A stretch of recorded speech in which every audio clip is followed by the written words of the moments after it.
Welcome to another Star Trek Hangout brought to you by the In Memory and Honor of DeForest Kelley Facebook group. Tonight's guest is Star Trek Associate Producer Dave Rossi. I'm Todd Gwynn, and here's your host, Brandon Coles. Thank you, Todd. Thank you for joining us today, Dave. How are you doing? I'm doing great. It's a pleasure to be here. Thanks for having me. Well, we'll just jump right in there. Did you ever meet DeForest Kelley? Yeah, I met DeForest Kelley on a couple different occasions. One of the times it was when I was a tour guide here at Paramount, which is how I started, and through a crazy set of circumstances, I found myself as an extra on Star Trek VI in the Rurapente scene, and it was the scene where Captain Kirk fights the big blue alien monster, and the filming took place all night. And that was the first place I met DeForest Kelley, because it was just he and William Shatner and all of us prisoners and Klingons on Rurapente. And I said hello to him at that point and told him I was a big fan. But we were filming, and it was a very brief encounter.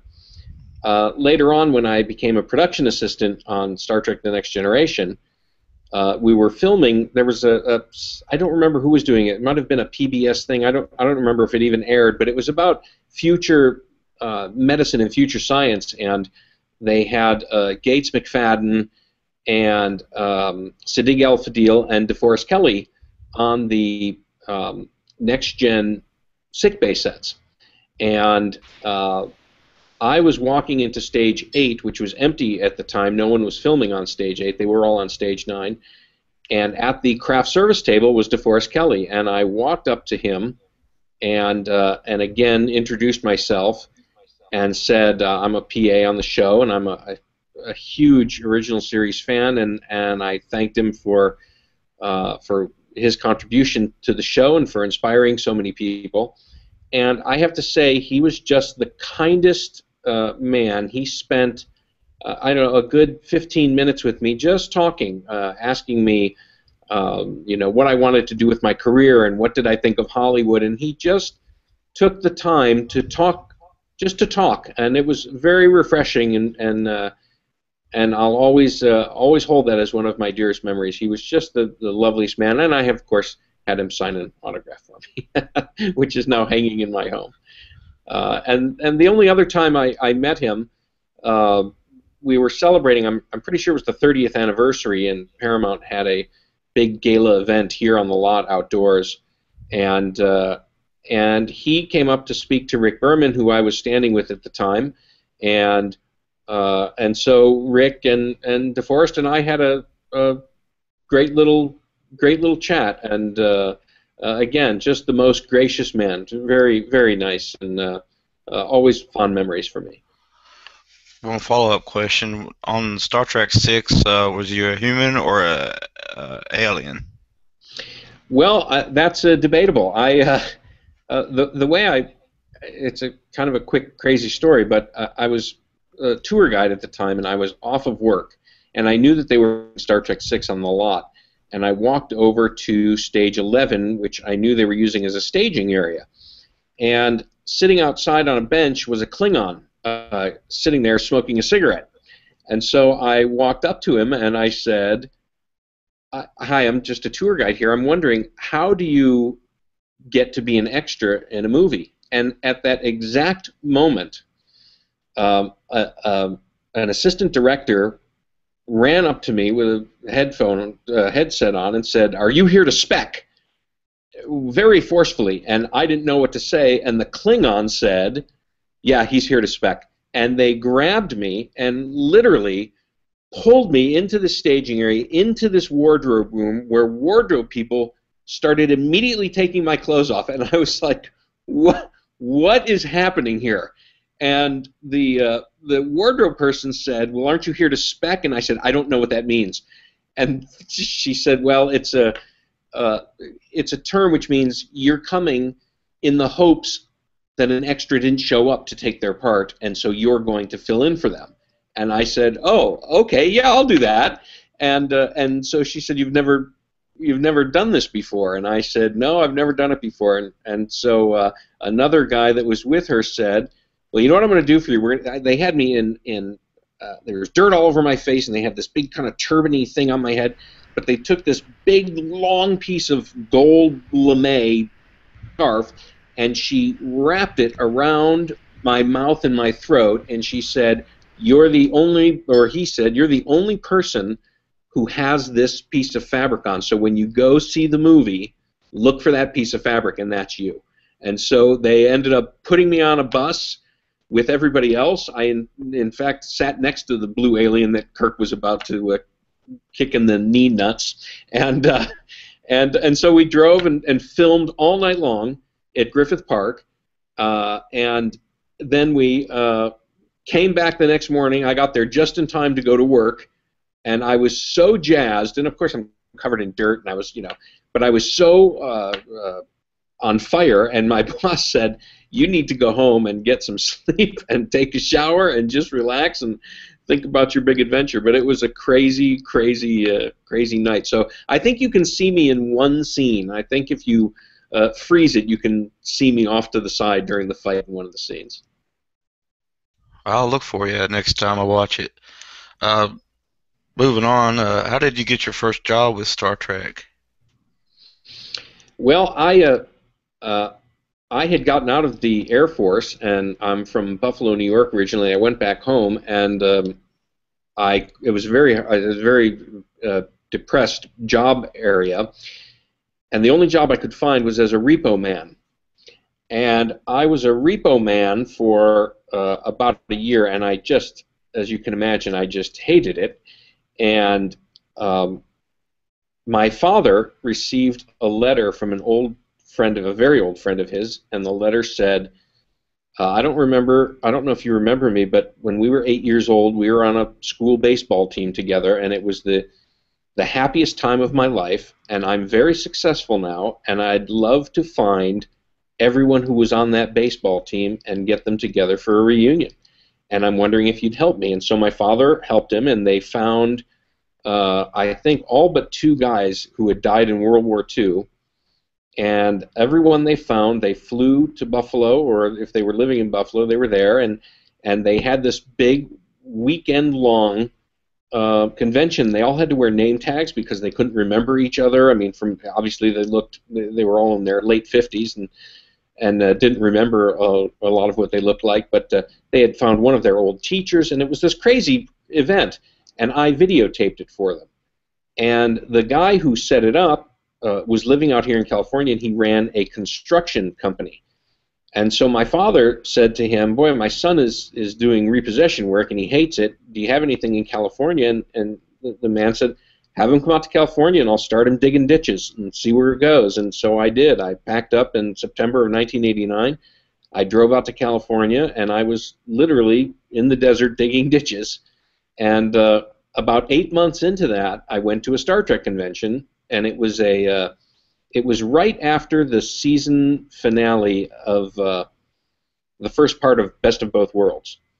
And so it was the end of season 4. And they had the whole cast there, and I was in the back videotaping. And back then, in 1989, video cameras it was like carrying a Volkswagen on your shoulders. I mean, you had to put the big VHS tape in it, and it was, crazy.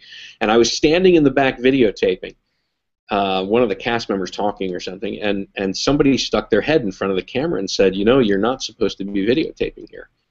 And that person was Eric Stillwell, and Eric worked on the show and is actually a co-writer of Yesterday's Enterprise, which is one of my favorite episodes. And he said, "I'm just kidding. I'm just chopping at you." And we got into a conversation. He told me that he worked on the show. He was a script coordinator for the show, and that he had also written that episode. And we ended up hanging out the entire weekend. His father was in town celebrating his birthday, I think it was, and so the whole weekend we ended up hanging out. That Monday morning, I went to work, and at 5:30 in the morning, they called us all into the office and handed us our last check and said the company was bankrupt and everybody was out of work. And so I I was terrified. I didn't want to go back to Buffalo, and I called Eric, and I said, "Hey, do you remember me from yesterday and Saturday?" And he said, "Yeah, did you want to come out for a tour or something?" And I said, "Well, I'm kind of hoping for something a little more permanent."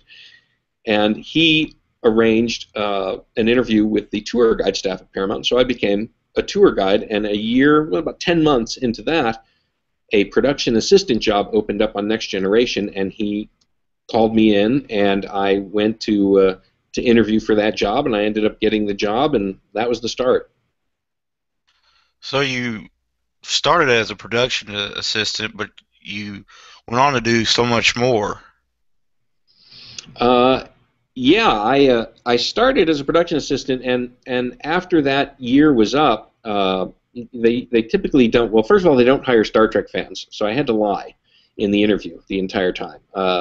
Yeah, I've seen the show. It's a nice show. It's interesting, and of course, then I remember the very first day of production.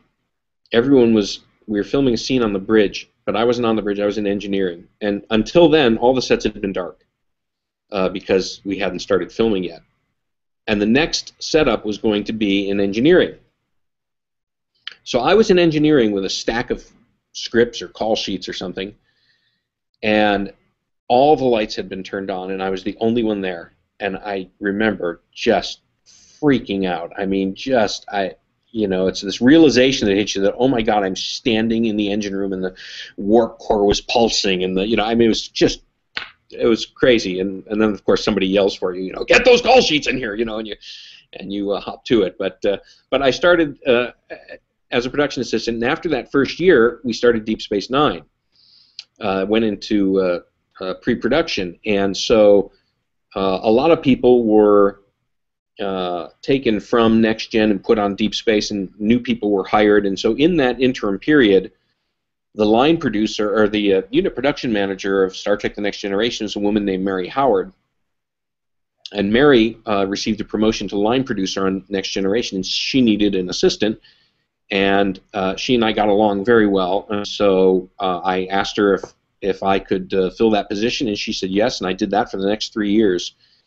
And then Rick Berman's assistant, a woman named Christine, moved into the post-production department. She received a promotion, and she suggested me for the position of Rick's assistant. So Rick and I met, and it was a great fit, and so I did that for about a year and a half. And then after that, of course, by that time everyone knew I was a huge Star Trek fan. But I also understood what Rick expected of Star Trek from a business standpoint. We deal with a lot of different divisions at Paramount, the marketing, licensing, publicity, all manner of things. And Rick understood that I understood what his point of view was, and so he created a position for me. And that position was Supervisor of Star Trek projects. And in that capacity, I dealt with all those divisions. I had monthly meetings with the licensing guys and that covered all kinds of things: toys, games, action figures, books, all kinds of things. And so that became kind of my primary function, and that's how I met the people who I'm working with right now, which is the Paramount Parks and Resorts group, and they're the folks who put together Star Trek: The Experience in Las Vegas, and that was a big project on my desk as well that I got to shepherd through. And so I would meet with Rick once a week and catch him up onto what was going on, and a lot of the stuff he just let me run with because I understood what he expected of it. And then when Enterprise rolled around, he gave me another promotion while I was still doing the other job. I was also an associate producer on Enterprise, and my job was insert units and second units, which, if you're ever watching an episode of TV and then they close in on a pair of hands pressing buttons, that's usually not the actor's hands. They save all those little snippets from about 3 or 4 episodes, they gather them up, and then they hire extras to film all those things, a close-up on a phaser or whatever it is. And so my job was putting together those shoots and working with, usually it was Dan Curry, who was one of our visual effects producers. He would direct a lot of the second units, and so that became the other part of my job. And then in 2005, when the show ended, and it was strange because I worked on, my very first day on Star Trek was May 14th, and my very last day was May 14th. So that was it was 14 years to the day, which is kind of weird. But then, shortly after that, I got a call from CBS, who now owns Star Trek, and a vice president by the name of David LaFontaine took me to lunch and said, "We're trying to relaunch the original series into syndication, and that we have some ideas about how to make it more appealing to advertisers." And so that's when we started talking about Star Trek Remastered, and that's how I ended up on that. And I think that's about it right now. Now I work for a division of Paramount that's Paramount Parks and Resorts, and we design a lot of attractions and theme parks and things. So I'm still working with Star Trek, and in this case, the J.J. Abrams variety. Well, do you have any funny memories from Star Trek? Funny memories, yeah. I was partly responsible for the creation of the Bajoran nose, and the way that happened is Mike Westmore, our makeup guy, sent up these 2 plaster casts of Michelle Forbes' face from, like just under her nose to just over her nose. You couldn't even see that it was really a face. It was a very small piece of plaster. And on both of them, he had 2 different noses. And he brought them he had them go into Rick, and Rick approved the one he wanted, and he brought it back out, and I was a production assistant at the time. And Rick handed me the plaster cast, and he said, "Get this down to Mike Westmore and tell him this is the one I want to go with." So I went down, and I thought it was rubber. I thought that Mike had already cooked it, and it was a rubber piece, but it wasn't. It was clay. It was molding clay. And I put it in my bike basket, and I strapped it down, and then the makeup department was all the way on the other side of the lot, and I hit like every speed bump on the way. I mean, just hauling ass on my bike. And when I got there, I took the strap off, and written on the bottom of the strap, it said, where it was made. I don't remember. It could have been made in Taiwan or something. But it left these letters, and I had crushed part of the clay, and I thought, oh my God, I'm going to be fired for this. And I walked into the makeup trailer, and Mike's kind of key makeup guy, Jerry Quist, was there, and I said, "Jerry, look what I did." And I held this up, and I said, I don't know what to do. And he said, "Oh my God, Mike is going to kill you. He is just going to go nuts." And I thought, oh my God, this is it. He said, "He's over in stage 10 in the makeup lab. You need to go over there." And so I started walking to the makeup lab, and in the meantime, Jerry had called Mike and said, "Hey, Dave Rossi just came by and showed me something. He goofed up the nose a little bit. Give him a hard time about it." And so when I walked into the lab and showed Mike Westmore, and you have to understand that Mike Westmore is one of the kindest, most soft-spoken. He's just a gentleman. He's just a very nice man. And so I was kind of counting on that as I walked over there, but of course Jerry had, riled him up. And so when I walked in, Mike just laid into me. I mean, up one side and down the other, and "I'll never work in this town again." I mean, he gave me the whole spiel. And then he took the nose from me, and he said, "I'm just kidding. Hey, come here, let's look at it." And so he took the nose, he took a little tool, and he just kind of adjusted some of the marks that had been left by the bike strap, and he said, "You know what? We're going to go with this one." And that became the Bajoran nose. So that at least Michelle Forbes' Bajoran nose. So that was one thing, and that's always a funny story. Another one is Jonathan Frakes used to come up to the production office at lunchtime, and he would sit down, and and read his email, read his fan mail to all of us.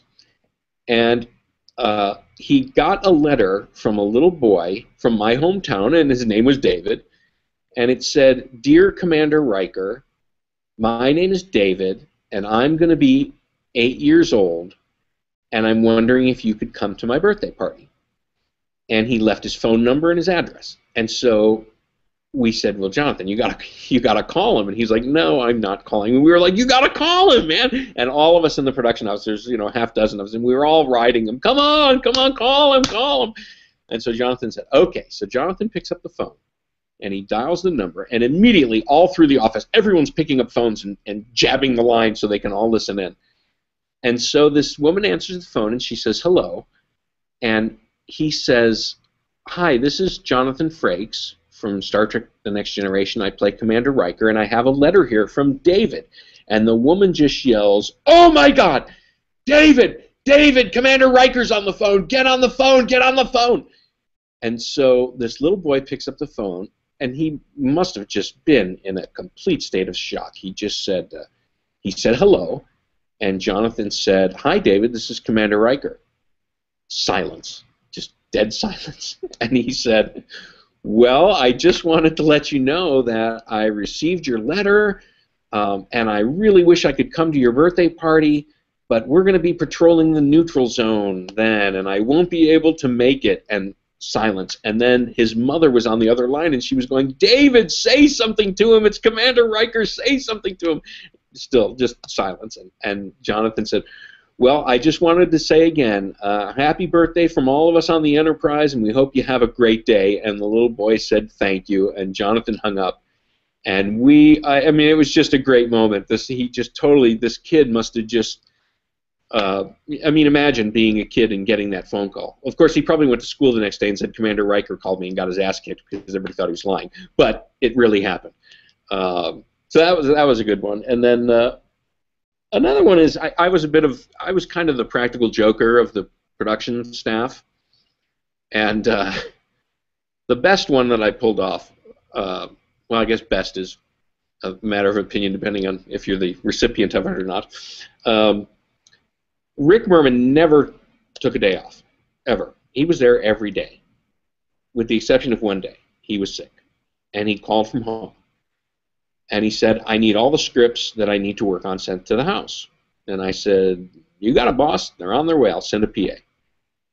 And this PA who was working for us, she's a very nice woman. And I said, "You need to go to Rick's house, and you need to drop these scripts off." And he lives in a gated house, so you just enter the code, they'll buzz you in, but then don't get out of your car. When you drive to the backyard, he has 2 guard dogs, and they're superbly trained. You don't have to be afraid of them, but if they don't know you, they're going to bark. So what you need to do is roll down your window and just yell out the window their names, and they'll come and sit right next to the car, and you'll be fine. So you just have to yell their names, Zeus and Apollo. So just roll down the window, yell Zeus and Apollo, and it'll be fine. The joke is Rick has no dogs. So I get a call from Rick about 45 minutes later, and he says, "What the hell is going on in my yard right now with this PA?" And it turns out she, rolled down the window and started yelling, "Zeus, Apollo! Zeus, Apollo!" And she was afraid to get out of the car. So finally Rick went out there in his bathrobe and said, "You can come into the house," and I caught a little flack from Rick about it, but it was the greatest accomplishment of my joking career. So that was that was another fun moment. That's funny. That's real funny. Well, having worked with many people in the grand tradition of Star Trek, many things were named for you in the shows. Yeah, that happened a lot. A lot of the art department. A lot of us didn't get credits, especially if you're a PA. But a lot of people didn't get credits, even those of us that did. The art department would always slide our names into different places. We were all over the signage on the ships, and we'd show up in all kinds of places, or just in dialogue. I've been Lieutenant Rossi, Crewman Rossi. There was a Planet Alpha Rossi, and I was Henry Starling's assistant, my voice in the Voyager episode Future's End. It was kind of a gag on Rick, where the writing staff called and said, so this guy's a mogul, and he's runs this big empire, and we thought it would be funny if you would be the voice of and he kind of heckles the assistant a little. He's like, Dave, what do you need? And so I was the voice of Henry Starling's assistant, which is kind of fun. And also I was a civilian in the last scene, as many of us were. I was a civilian in the last scene of Enterprise. That audience scene is chock full of everyone, producers, writers, extras, staff members, assistants. We were all, a whole bunch of us were there. At the time, my wife, who then was my fiancée, was sitting next to me, and we all got to wear costumes that had been worn by other extras or actors. My wife was wearing one of Kate Mulgrew's dresses, and I always tell people that in that scene, I am Captain Kirk's great-great-grandfather. They just never got into telling the story about it on the show. Speaking of Kirk, you even made it into the original series at the remastered version.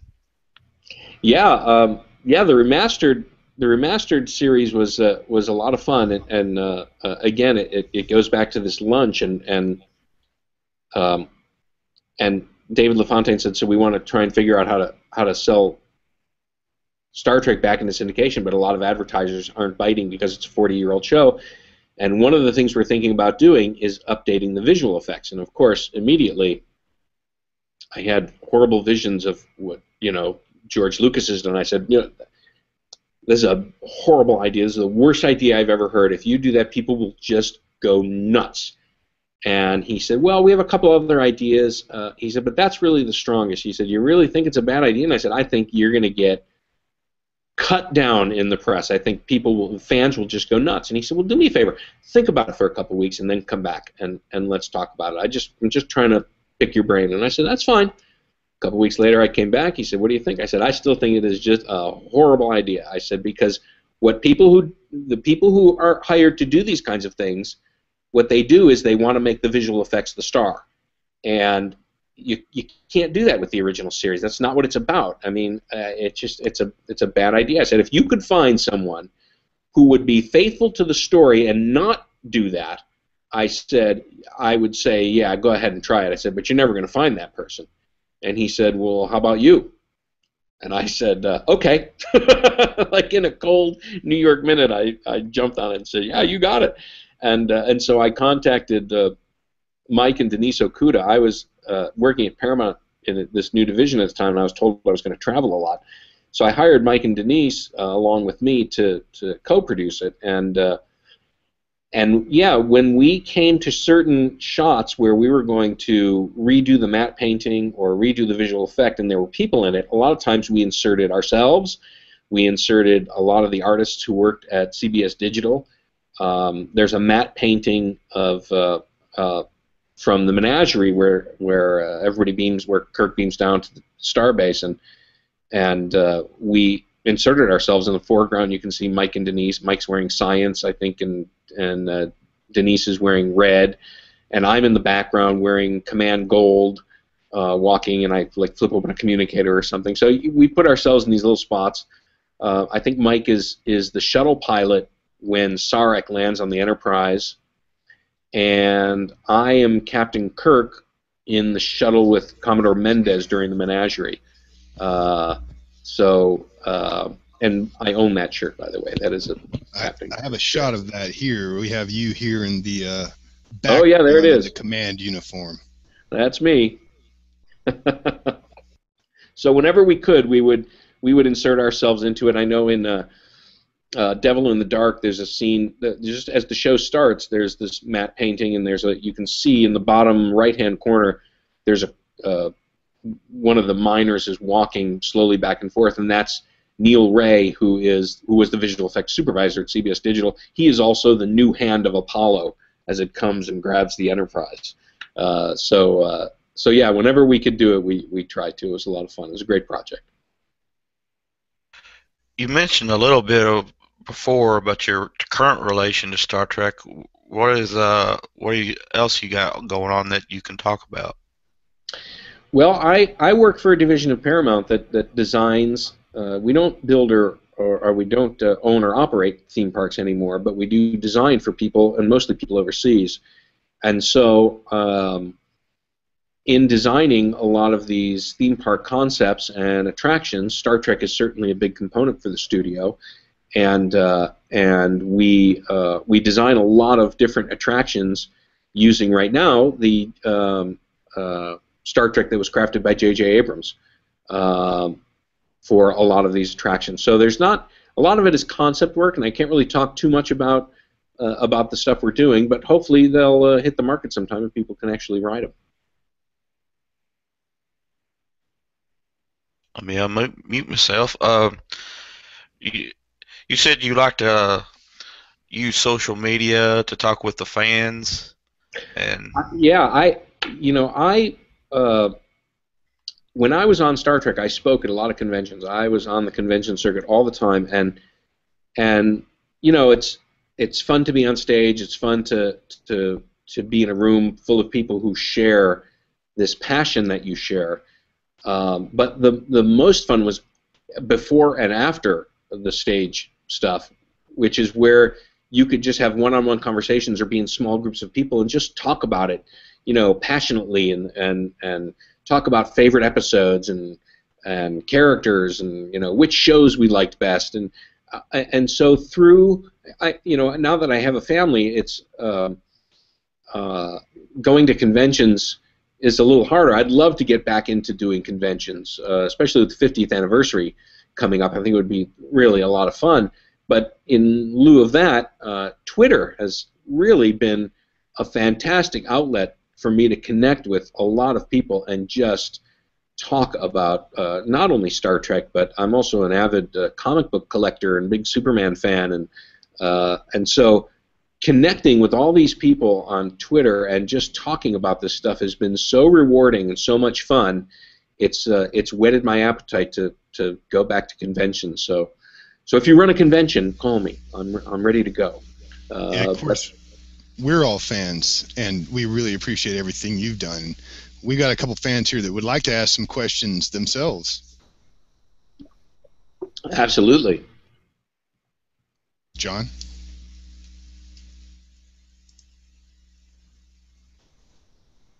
John?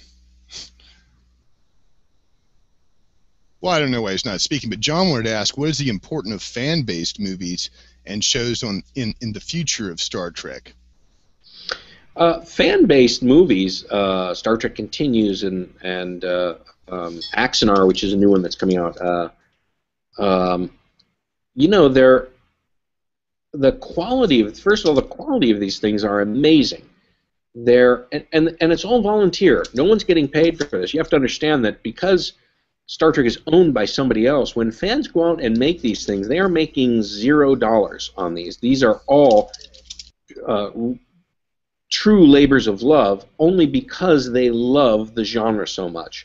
And the importance of them is they keep Star Trek alive in the fans' eyes. I mean, everyone is jonesing for a new TV show. You know, we have the movies that come out every couple, 3 years, but these fan movies keep the fire burning and they keep the passion alive, and they hopefully garner new fans and keep the franchise alive. I think they're really a lot of fun, and a lot of them are really well put together. Yeah, I tell you, if I may say, I'm really invigorated by the fan-based movies. Absolutely. I feel like that's a big part of, like you say, keeping it alive and making it grow. Absolutely. And again, the production values, I mean, they're using really amazing visual effects, and the sets and the costumes and the makeup. It's really astounding. Dave, do you know of any current plans to bring a Trek version back to TV? I don't know of any plans to bring Star Trek back yet. I'm sure with the 50th anniversary looming, those are questions that are circling executives at CBS. But I know there was an erroneous story a couple weeks back that somebody mentioned there was a Netflix thing, which isn't true. That's not happening. But a platform like Netflix or Amazon Prime or these kind of direct-to-video things, I think, is a great outlet for Star Trek. So hopefully it is something coming, because I'm ready for it too. That was a good question, Jim. Does anybody else have any questions? Yeah, Rod was just asking, is there any plans to market any more props that you know of? Well, I know that there are a lot of licensees that CBS has, that folks that deal with Star Trek. I don't know if you've seen the re-release of a lot of the model kits that are coming out, things like that. They've really stepped up their game. Beautiful stuff. And again, I don't work at CBS, who is the kind of the stakeholder now for CBS or for Star Trek, but I do know that it's certainly a lucrative business, and I mean, the stuff coming out today. I got my kids a couple of weeks ago. The landing party kit comes with like a tricorder and a phaser and a communicator. If I would have had those things when I was a kid, I would have treated them like pets. I mean, they're amazing. So I imagine that stuff will keep coming out, and it's just a matter of somebody approaching CBS, with the right plan to do it. Do you want to tell us your favorite Star Trek memory? My favorite Star Trek memory would have to be meeting William Shatner. When I was a kid, I know a lot of 12-year-old boys had this very iconic picture of Farrah Fawcett on their walls. I had the Enterprise, and Captain Kirk was my ultimate hero. And William Shatner, to this day, I still think he does his celebrity horse show that takes place in I think it's in Burbank, and when I was on The Next Generation, one of the things that they would do for it, part of the fundraising for that event is a silent auction, and so they would call us and request what we call a non-speaking walk-on roll, and basically what that is if you win that auction item, you would call us at the production office, and we would have you come in, and we would fit you for wardrobe, and then you would appear in an episode of Star Trek. You just didn't have any lines. You would be walking in the background or whatever the staging was. And so somehow that fell into my lap to wrangle that every year, and so we did it for about 5 years running, and at one point I got a call from William Shatner's assistant, and she said, "Bill would like to have lunch with you." And I said, "You mean Rick?" And she said, No, he'd like to have lunch with you to thank you for always wrangling this thing for us. And she said, "So can we set a date?" And I was like, "Yeah, sure, absolutely." And she said, "Is there any kind of food you don't like?" And in my head I was screaming, "Fish! I hate fish!" And I said, "Nope, whatever he wants is fine with me." And she said, "Great, we're going to meet at a sushi place on whatever restaurant it was." And so we went a week later or so, we went to this restaurant, and William Shatner and I sat down in a booth for an hour and a half and just talked. And it was amazing. I mean, he was so charming and so much fun, and he led the conversation. But there was a point, I was doing a lot of conventions at that point, and he had asked me how was Star Trek Next Generation doing in the ratings, and had I ever been to a convention? And I said, actually, I think you and I are doing a convention in Toronto together. And he looked at me and he kind of leaned in, and with that perfect William Shatner cadence, he said, "You do conventions?" And I said, "Yeah." He he was surprised that, somebody's assistant was, he was just it was like a non sequitur. He was like, what do you talk about? And I said, well, I do a whole behind the scenes thing, how an episode is, it starts as the script, it goes into pre-production, then it goes into production, then it goes into post-production, and I just kind of tell this whole thing. But we talked about not just Star Trek. I mean, we talked about a little bit of politics, a little bit of he was talking about what a great invention the club was for your car. And remember the club? You used to put it on and lock your steering wheel. I mean, we talked about all kinds of crazy things. But it was just probably the highlight of my Star Trek career was meeting William Shatner, and a close second, I think, meeting Gene Roddenberry. Of course, he passed away about, I guess 6 or 7 months after I started on the show. But when he would come over to screen episodes with Rick, my job was to get him his caffeine-free Diet Coke, and he was just the nicest man. He was, if he was the only one in the room and I walked in there, he would always take time to ask me how I'm doing, how's everything working on the show, and I mean, he's just a very soft-spoken, very kind man with a great open door policy. So I think those are probably my two favorite memories. I want to say this, just a comment. I want to say that Star Trek Enterprise, next to the original series and Next Generation, is one of my favorites. I won't go on record to say that. Good. Yeah, but might get it for saying that, I guess. But me and Todd and everyone on the panel wants to thank you for joining us today.